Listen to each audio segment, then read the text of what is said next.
What I'm afraid of is, I don't hear hardly any discussion about it in general, Buck, the deep fake stuff.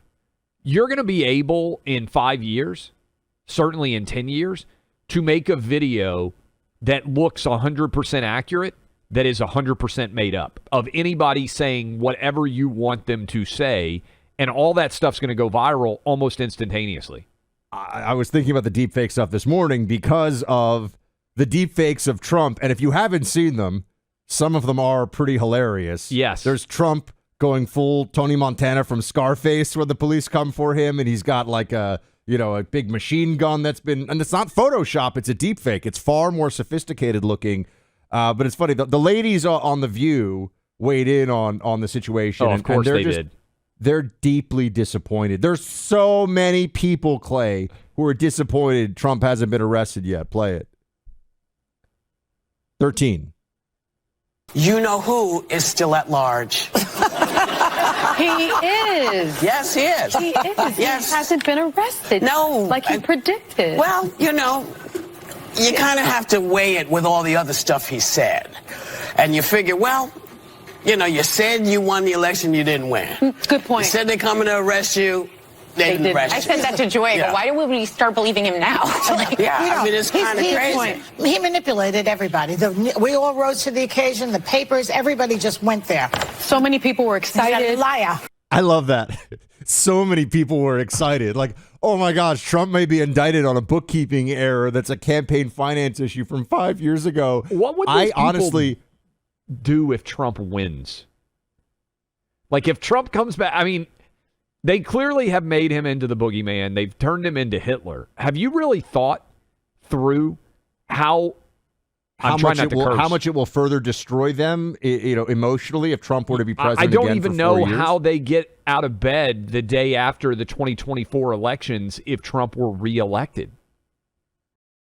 Yeah, I that's such a honestly, I just keep thinking about how we win, that I hadn't thought more about how they deal with Trump winning. That really hadn't been something I thought. 4 more years of Trump, right? Because if he were to come back and win, a lot of these people's brains would explode. And I wonder how they would cover Trump, because you would only have him for 4 more years, right? Would they try to argue, he's going to change the Constitution and argue that he can run again? Like, what is the fear of Trump if he's only got 4 more years?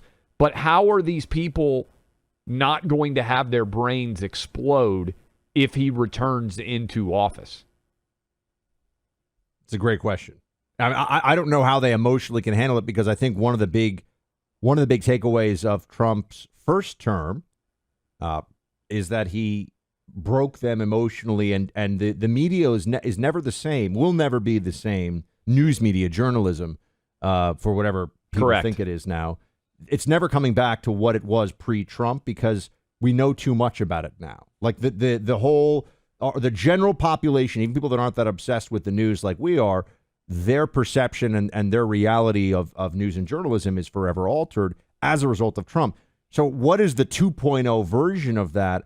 I don't know, but I think that this is interesting. It can kind of cut both ways. On the one hand, you have the possibility of a Trump ascension into term 2. It's the greatest owning of the libs. Remember, that was a phrase. Oh, yeah. A lot of owning of the libs during Trump that we will have seen perhaps ever. That's one way. But the other way is that the emotional instability and emptiness of the Democrat left is such that they'll never grow tired of the hysteria that they had the first term. So the second term, it'll just be more, and they'll be more unhinged. And we'll have to sit through them believing. I mean, they thought that Donald Trump worked with Vladimir Putin to steal the 2016 election. There's nothing that is too crazy for them to insist on and to drag the country through as another national nightmare for term 2.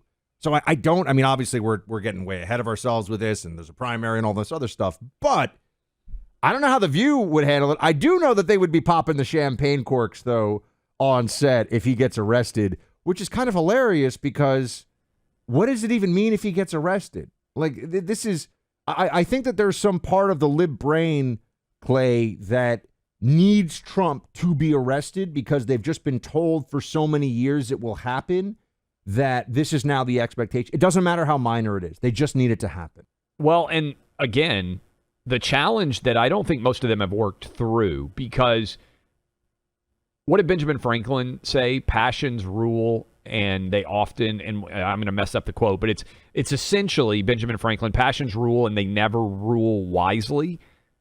They have allowed emotion to so take over the Democrat Party that there is no rational way that they can react. You know, we talk about threats to the democracy of January 6th. That's the obsession of the left right now.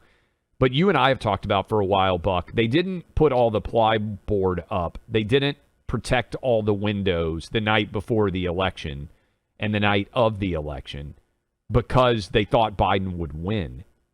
How many American cities would burn if Trump wins in 2024? And how in the world can you reconcile all of the rioting that would occur as a result of potentially Trump winning in 24 with all of the threats that they made about democracy being at stake associated with January 6th? Because, Buck, the argument I've made for a while, and I think if you were a reasonably intelligent left-winger, you would have to acknowledge it. What do you think would have happened if the 2020 election had ended up tied 269 to 269, which it nearly did, and Trump had been chosen by the House of Representatives to win re-election in 2020? Things would have gotten ugly, Clay, obviously. January 6th would have looked like a walk in the park compared to what they would have done. Where I'm going here, folks, is the left, given what they did during 2020 that summer, BLM, the riots everywhere, that was before they had the ability to point to, it doesn't matter that it's unfair. I don't need people to tell me it's not the same. I know it's not the same, but they will, in their minds, and this will be true across the left, they'll say, well, look what they did on January 6th.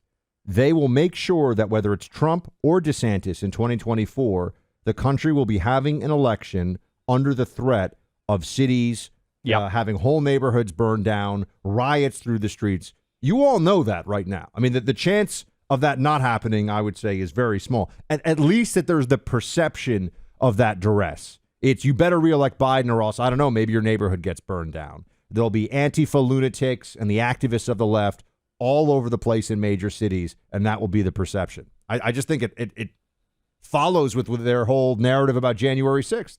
I don't think there's any doubt at all about it.